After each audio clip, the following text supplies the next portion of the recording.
नमस्कार मित्रांनो, तुमचे स्वागत आहे श्री स्वामी समर्थ. मित्रांनो, कर्क राशीचे दसऱ्यानंतरचे संपूर्ण राशी भविष्य.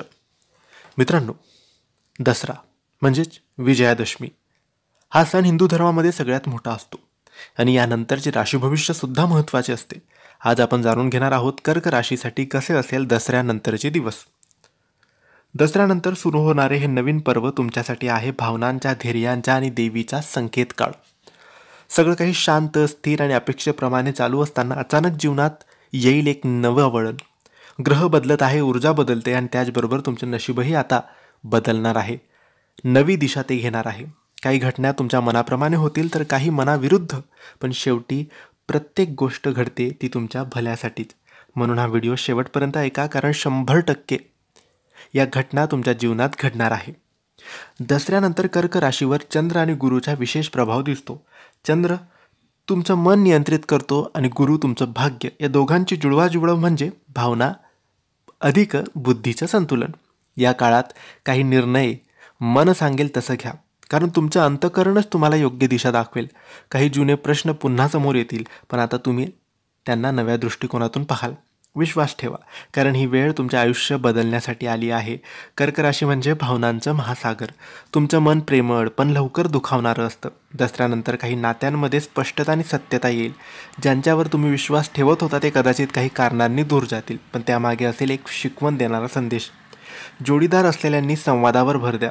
थोडीशी संवेदनशीलता ठेवा, पण भावनिक निर्णय टाळा. अविवाहितांसाठी ही वेळ आत्मीय नात्यांच्या सुरुवातीची असू शकते. ही वेळ आहे मन शांत ठेवण्याची आणि क्षमा करण्याची. जे नातं तुमचं आहे ते परत येईल. योग्य वेळ लक्षात ठेवा. दसऱ्यानंतर तुमच्या करिअरमध्ये येईल नवा आत्मविश्वास, नवा वेग. ज्यांना वाटत होतं की आता सर्व काही थांबलंय, त्यांना आता दिसेल प्रगतीचा नवा मार्ग. नोकरी करणाऱ्यांसाठी बदल होऊ शकतो. स्थानांतर, बढती किंवा नवीन जबाबदारी. व्यावसायिकांसाठी नवे ग्राहक, नवे डील्स आणि आर्थिक प्रगतीचे दारं उघडतील. पण लक्षात ठेवा, अतिभावनिक निर्णय टाळा, कारण चंद्र तुम्हाला कधी कधी भावनांमध्ये वाहून नेतो. तथ्य आणि विचार यांचं संतुलन तुम्ही ठेवायला पाहिजे. दसऱ्यानंतर तुमच्या आर्थिक स्थितीत स्थैर्य येईल. जुने अडकलेले पैसे मिळतील किंवा एखादा आर्थिक प्रकल्प यशस्वी ठरेल, पण खर्चही तेवढेच वाढतील, विशेषतः कुटुंब आणि आरोग्याशी संबंधित. दानधर्म आणि धार्मिक कार्यात पैसा खर्च करणं म्हणजे भाग्य आपलं वाढवतं. गुंतवणुकीचा सुद्धा विचार तुम्ही करायला पाहिजे आणि बचत वाढवायला पाहिजे. कर्क राशीचे लोक जास्त विचार करणारे असतात. मनात भावनांचं ओझं त्यांचं वाढलं तर त्यांना बेचैनी वाटते. म्हणून या काळात योग, ध्यान आणि प्राणायाम आवश्यक आहे. प्रत्येक सकाळी चंद्राला अर्घ्य द्या.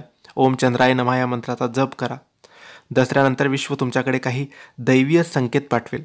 काही स्वप्नांमधून, कधी एखाद्या व्यक्तीच्या शब्दातून किंवा अचानक भेटलेल्या योगायोगातून. हे संकेत तुम्हाला सांगतील तू योग्य मार्गावर आहेस, फक्त धीर धर. कर्क राशी म्हणजे प्रेमळ, करुणा आणि मातृत्वाचं प्रतीक.